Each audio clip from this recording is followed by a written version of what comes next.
जोबोद रंजानाय मोनदों बिमाखौ दिनै बेखेवनायजों लोगोसे फुजिनो मोननानै खारन बिमा लक्ष्मीयानो दिनै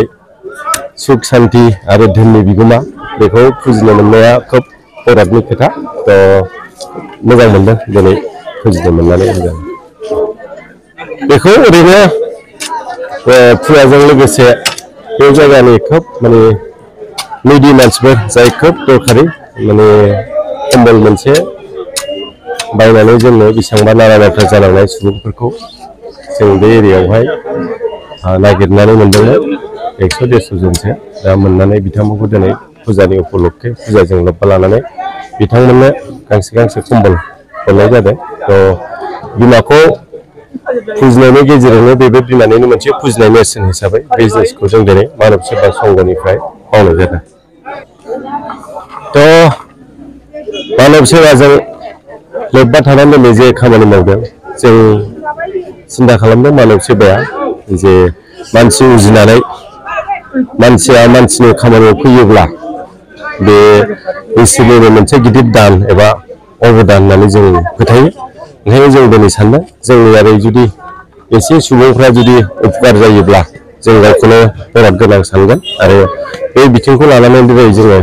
एसेबाबो मानसि सेवा खालामनो आवगायबोदों आरो आवगायगासिनो दङ बेनि सायाव आंहा बुंनांगौ जेबो गैया खिन्थु आं लुबैयो जे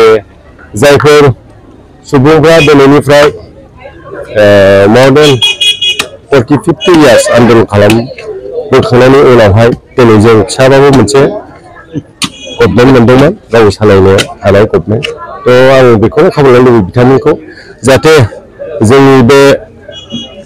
आन्दोलनजों जाय बिथांमोनहा भुगिनानै थाबोनांनाय आन्दोलनजों जुरित थानानै जाय बिथांमोनहा दिनै देहा नोरजिया जानानै दं सोरबा किडनि सोरबा लिभार फेलार जानानै दं सोरबा आथिं आखाइ बुनानै दङ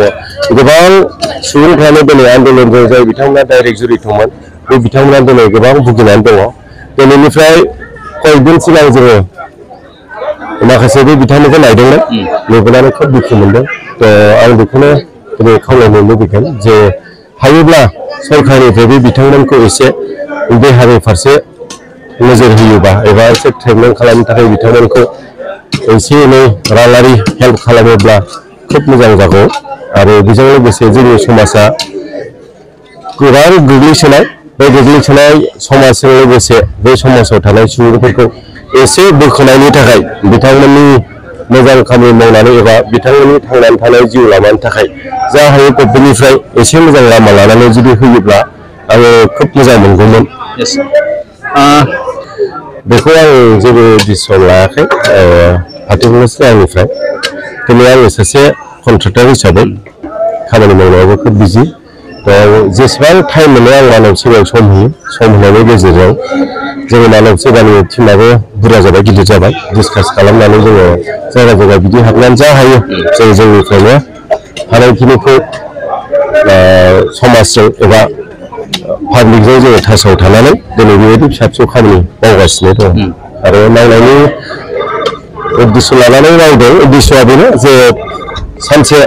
सुबुङा मानसि उजिनायनि उनावहाय जों मोनसे स्टेजाव थाबाय थाया सानसे जोंबो बैसो जागोन बोरायहैगोन जेला बैसो जानानै बोरायहैयो अब्ला बै जों मावबोनाय जायनाखि खामानिया जोंखौ बोराय समावबो सुखु दोनो सान्थि दोनो बिनि थाखायनो जों बे खामानिखौ मावगासिनो दं।